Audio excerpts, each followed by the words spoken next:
안녕하세요, 여러분. 12월에 제가 산 책들을 소개하고자 합니다. 그리고 알라딘에서 이렇게 귀한 선물 두 가지를 받았거든요. 그래서 그것도 한번 소개하려고 합니다. 먼저 첫 번째 책은 우타강의 시간이에요. 바닷마을 다이어리 쓰신 분이죠. 고레다 히로카즈 감독의 영화로도 굉장히 사랑을 받았는데요.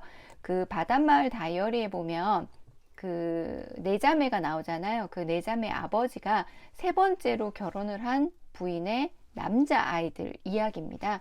우타강 근처 온천에서 일어나는 일들이고요. 일본 만화답게 약간 장인 정신 그리고 책임감 그리고 그 배경 묘사라든가 이런 것들이 참 좋았거든요. 그래서 재밌게 읽었습니다. 그리고 또 하나는 제가 최근에 주경철 교수님 책을 한 권 샀었는데 그 문화의 다양한 이야기들이 담긴 책이었는데 거기에 마녀 이야기가 나오더라고요. 그래서 마녀에 대해서 관심을 가지게 돼서 이제 이 책을 사게 됐거든요. 조금 더 읽어보고 싶어서요. 뭐 마녀의 망치라던가 마녀가 왜 생겨났는지 그리고 러시아에서는 왜 마녀보다 마법사들이 더 많았었는지에 대한 이야기들이 담겨 있거든요. 좀 더 자세하게 담겨 있어서 이렇게 마녀에 대해서 더 궁금하신 분들은 이 책을 읽으셔도 좋을 것 같아요. 그 다음에 또 하나는 요겁니다. 제일 처음 굴을 먹은 사람은 누구일까? 이 용감한 사람은 누구일까요? 입니다. 실제로 이 용감한 사람은 아주 먼 옛날에 여성이 아닐까라고 이제 작가가 추측을 하거든요. 그 이유는 아무래도 채집의 역사였잖아요. 여성들은 채집을 하고 남성들은 사냥을 하고요. 그래서 실제로 이렇게 식량을 책임졌던 건 채집을 하던 여성들이었다고 해요. 근데 이 굴이나 조개 같은 걸 먹은 게 별거 아닌 것 같지만 실제로는 그 물이 조수간만의 차라 그러죠. 밀물 썰물의 때를 알았다는 거죠. 그러니까 이건 그냥 굴을 먹은 게 아니라 엄청난 관찰을 통해서 뭔가 사실을 과학적인 사실을 어렴풋이 깨달은 거죠. 그러니까 원인이라던가 그런 것들은 모르지만 결과적으로 대략 언제쯤 물이 빠지고 언제쯤 굴을 가지러 갈 수 있다는 것들. 그래서 제일 처음의 시작들이에요. 누가 제일 먼저 걷기 시작했고 누가 제일 먼저 불을 만지기 시작했고 누가 제일 먼저 그릇을 썼고 누가 제일 먼저 이렇게 하기 시작했는지에 대한 시작의 이야기들인데요. 이름을 좀 재밌게 붙이셨거든요. 그래서 이제 추측과 그리고 이제 여러 가지 학설들을 이용해서 글을 쓰셨습니다. 그리고 또 하나는 북풀의 스코님 그 추천으로 읽게 된 책인데요. 가벼운 나날이라고 합니다. 부부의 이야기고요. 주인공 두 사람을 중심으로 해서 그 주인공들이 친구들이라던가 이렇게 다양한 인물들이 나오거든요. 그 네드라라는 여인이 굉장히 매력적으로 나와요. 그 다음에 뭐 빌이라는 남편, 뭐 둘이 외도를 하기도 하고 이렇게 부부간의 관계들에 대한 내용이거든요. 재밌게 읽었고요. 그 기억을 그리죠. 가장 아름답고 찬란했던 그 순간의 기억을 그리는 보나르의 작품을 떠올렸다고 해요. 이 작가분이 이 책을 쓰시면서. 그래서 보나르 그림을 찾아보기도 하고 했는데요. 굉장히 어울린다는 느낌을 받았습니다. 그래서 재미있게 잘 읽었던 책이고요. 그리고 또 하나는 유일하게 19세기 프랑스에서만 있었다는 여행병입니다. 정말 이런 게 있을까요? 광인, 미친 사람들, 여행병, 여행하지 않고는 못 참는.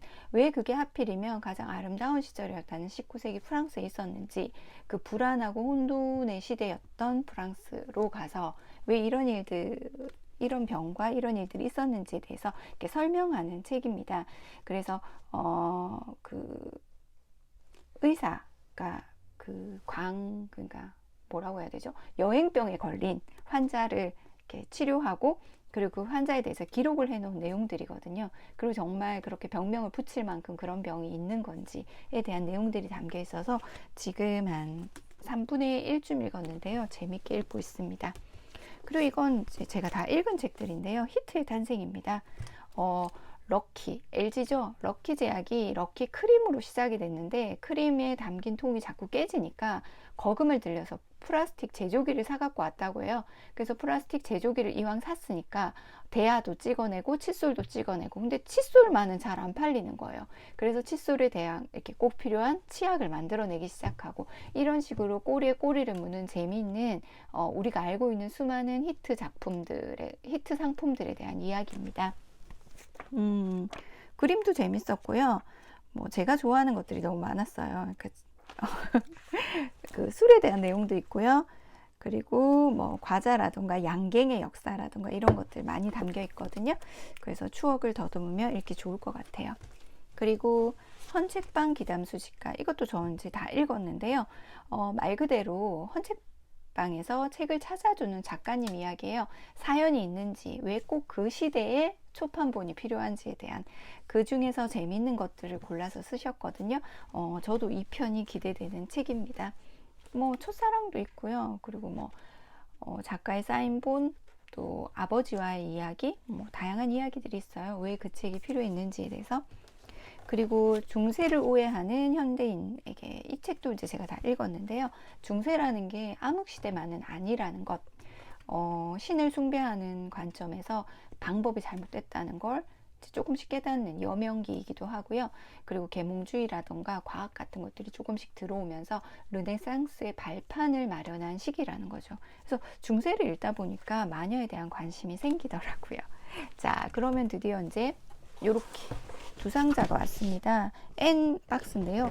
옛날보다 훨씬 포장도 성의 있고 예쁜 것 같아요. 작년에 이 선물은 뭐냐면 북풀이나 서재에서 활동을 많이 하신 분들한테 이렇게 주는 선물이거든요. 예전에는 그냥 박스에 뽁뽁이에 이렇게 담겨서 왔는데 올해는 이렇게 박스 안에 N 포장 안에 이렇게 담겨 있네요. 저도 지금 이제 처음 꺼내 보거든요. 먼저 무민 다이어리입니다. 저 이거 포인트로 사은품으로 받은 건데, 책 사면서. 뭐 그렇지만 무민은 언제나 예쁘죠? 그리고 카드가 들어있네요. 카드에는 안녕하세요, 알라딘 서재직입니다. 알라딘 서재와 북풀 독보적, 그리고 알라디노 TV까지 알라디노 여러분들께 감사합니다 라고, 그런 내용의 카드가 있고요. 그리고 또 하나는 제가 봤을 땐 달력이군요. 예전에는 머그컵이랑 뭐 이런 것도 담겨 있었거든요. 올해는 무민 다이어리하고 달력인 것 같습니다. 이거 예쁘다라고 생각했던 스누피 인력인 것 같아요. 이렇게 한 장씩 넘기는, 이렇게 있습니다. 그리고 또 하나는요, 이제 그 알라디노 TV에서 활동을 한 사람들에게 주는 선물이거든요. 근데 저 왠지 동일할 것 같은 예감이 드는데요. 무민 다이어리만 아니면 좋겠어요. 자, 왜 슬픈 예감은 한 번도 틀리지 않는 걸까요? 자, 똑같은 무민 다이어리입니다. 이렇게 두 권이 됐네요. 두근두근. 자, 카드는 똑같을 거고요. 그리고 똑같네요. 달력도. 네, 달력도 똑같습니다. 아마 그 북풀 달인이랑 알라디노 TV 달인이랑 그 같을 거라고 생각을 못 하셨나 봐요. 똑같은 게 두 개 생겼거든요. 뭐 사이좋게 조카들도 나눠주고 하겠습니다. 그럼 안녕.